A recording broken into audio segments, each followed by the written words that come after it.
멜기세덱에 관하여는 우리가 할 말이 많으나 너희가 듣는 것이 두나무로 설명하기 어려우니라. 때가 오래되었으므로 너희가 마땅히 선생이 되었을 터인데 너희가 다시 하나님의 말씀의 초보에 대하여 누구에게서 가르침을 받아야 할 처지이니 단단한 음식은 못 먹고 젖이나 먹어야 할 자가 되었도다.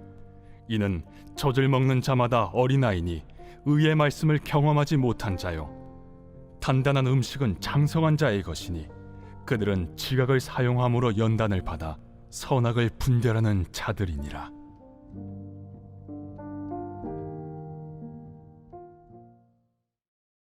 제 6장.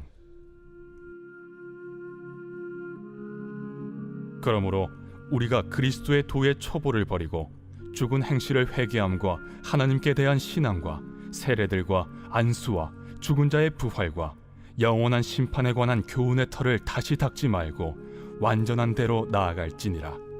하나님께서 허락하시면 우리가 이것을 하리라.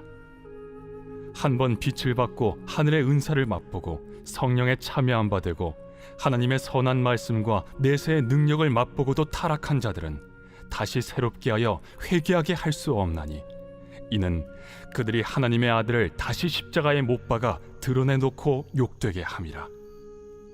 땅이 그 위에 자주 내리는 비를 흡수하여 바가난 자들이 쓰기에 합당한 채소를 내면 하나님께 복을 받고, 만일 가시와 엉겅퀴를 내면 버림을 당하고 저주함에 가까워 그 마지막은 불사름이 되리라. 할렐루야. 7월 7일 목요일 아침 묵상 함께 나눕니다. 생명의 여러 특징 중 한 가지를 꼽으라고 한다면 바로 성장이라 할 수 있습니다. 처음 난 그대로 머물러 있는 생명은 존재하지 않습니다. 들풀도 초원의 동물들도 모두 생명으로 난 후에는 자라가게 됩니다. 그것이 생명의 가장 큰 특징이라 할 수 있습니다. 그리스도인도 마찬가지입니다. 우리가 그리스도 안에서 새로운 생명을 얻고 다른 신분으로 살아가기 위해서 성장해야만 합니다. 처음에는 그리스도를 아는 지식에서 시작하지만 그것이 머릿속 알무로만 머물러 있어서는 곤란합니다. 안다는 것과 산다는 것은 별개이기 때문입니다.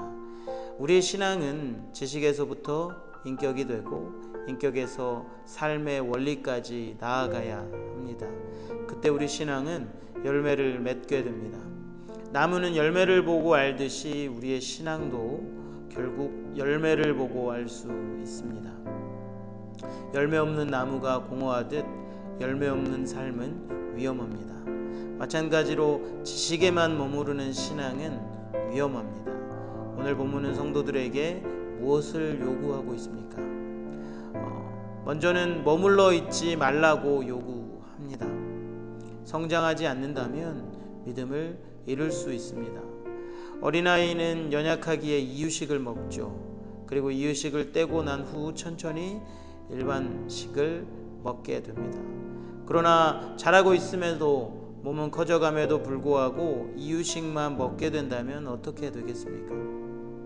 결국 영양실조로 쓰러지게 될 것입니다. 우리는 진리를 넓고 깊게 이해할 뿐만 아니라 훈련을 통해 연단하여 말씀을 통해 우리의 삶에서 하나님의 뜻을 잘 분별하여 적용하는 데까지 이르러야 합니다. 쉽게 말해 우리 삶의 기준과 가치를 하나님의 말씀을 통해 세워야 한다는 것입니다. 그렇기에 어린아이 상태로 머물러 있어서는 곤란합니다. 회개와 믿음, 세례와 안수, 부활과 심판은 핵심적인 기독교 신앙의 기초입니다. 우리가 이 기본을 붙들어야 하는 것은 당연합니다. 기초가 단단해야 무너지지 않기 때문입니다. 신앙을 집으로 비유해 보겠습니다. 그러나 집을 지을 때 언제까지 골격만 세울 수는 없는 노릇입니다. 철근으로 기본 골조를 만들었다면 그 후에 시멘트를 바르고 페인트 칠도 하면서 인테리어까지 마무리해야 합니다. 그렇게 완성되었을 때 우리는 그 건물을 집이라 부를 것입니다. 우리의 신앙도 마찬가지입니다. 완전한 데까지 나아가야 합니다.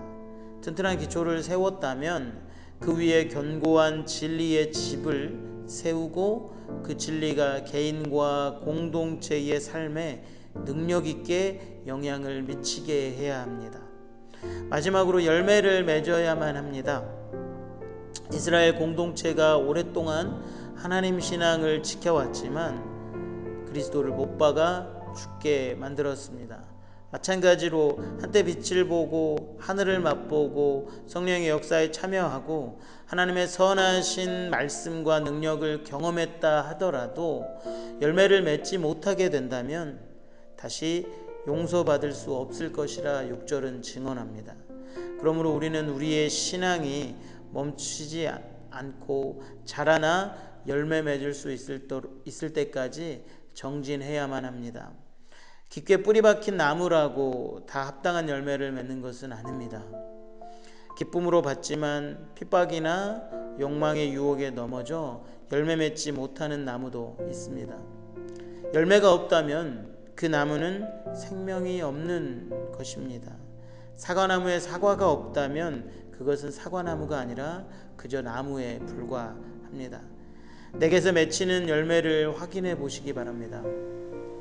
혹 신앙의 삶에서 내 열매는 무엇인지, 만일 열매 없는 신앙이라고 한다면 우리가 이유를 한번 찾아보셨으면 좋겠습니다. 그리하여 늘 깨어있으라는 주님의 말씀처럼 항상 열매 맺으며 살아갈 수 있기를 간절히 소망합니다.